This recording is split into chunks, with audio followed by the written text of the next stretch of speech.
बिस्मिल्लाहिर्रहमानिर्रहीम। अस्सलाम वालेकुम, वेलकम टू माय चैनल दावत इस्लाम। मैं हूं आपका दोस्त शफकत अली ऑफिशियल। उम्मीद करता हूं कि आप सब लोग ईमान के आला दर्जे पे होंगे। सूरह यूसुफ की आयत नंबर 68 का तर्जुमा।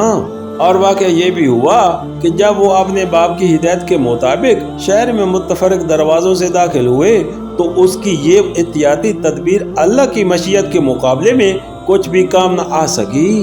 हाँ, बस याकूब अलैहिस्सलाम के दिल में जो एक खुटक थी उसे दूर करने के लिए उसने अपनी सी कोशिश कर ली।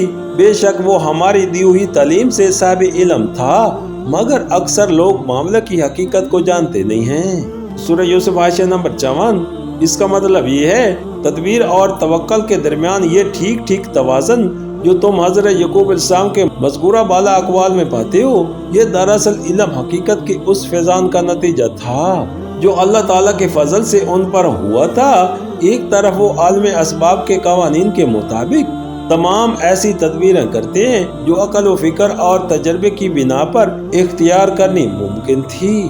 बेटों को उनका पहला जुर्म याद दिलाकर सख्ती से डांटते भी हैं ताकि वो दोबारा वैसा ही जुर्म करने की जुर्रत न करें। उनसे खुदा के नाम पर अहद व पैमान भी लेते हैं कि सुतेले भाई की हिफाजत करेंगे।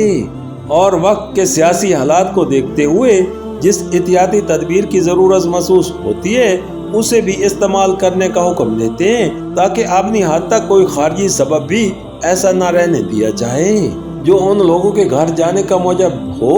मगर दूसरी तरफ हर आन ये बात उनके पेश नज़र है और उसका बार बार इज़हार करते हैं कि कोई इंसानी तदबीर अल्लाह ताला की मशीयत को नाफिज होने से नहीं रोक सकती और असल हिफाजत तो अल्लाह ताला की हिफाजत है और भरोसा अपनी तदबीरों पर नहीं बल्कि अल्लाह ही के फजल पर होना चाहिए।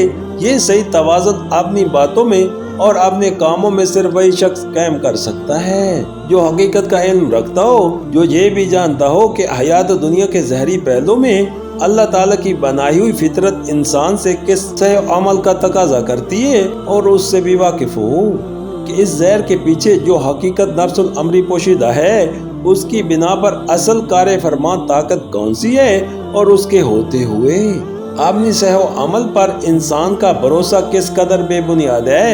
यही वो बात है जिसको अक्सर लोग नहीं जानते।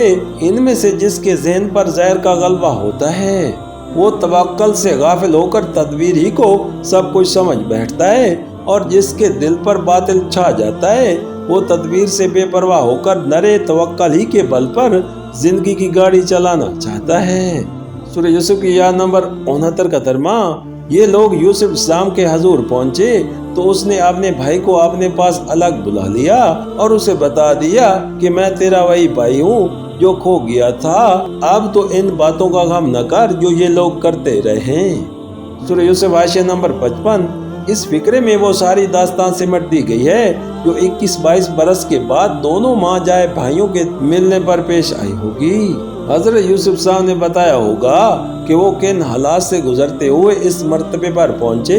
बिनियामीन ने सुनाया होगा कि उनके पीछे सुतेले भाइयों ने उनके साथ क्या क्या बदसलूकियां की। फिर हजरत यूसुफ साहब ने भाई को तसल्ली दी होगी कि अब तुम मेरे पास ही रहोगे, इन जालिमों के पंजे में तुमको दोबारा नहीं जाने दूंगा। भाई नहीं, इसी मौके पर दोनों भाइयों में ये भी तय हो गया हो कि बिनियामीन को मिस्र में रोक रखने के लिए क्या तदबीर की जाए जिससे वो पर्दा भी पढ़ा रहे जो हजरत यूसुफ साहब मुसलसल अभी डाले रखना चाहते थे।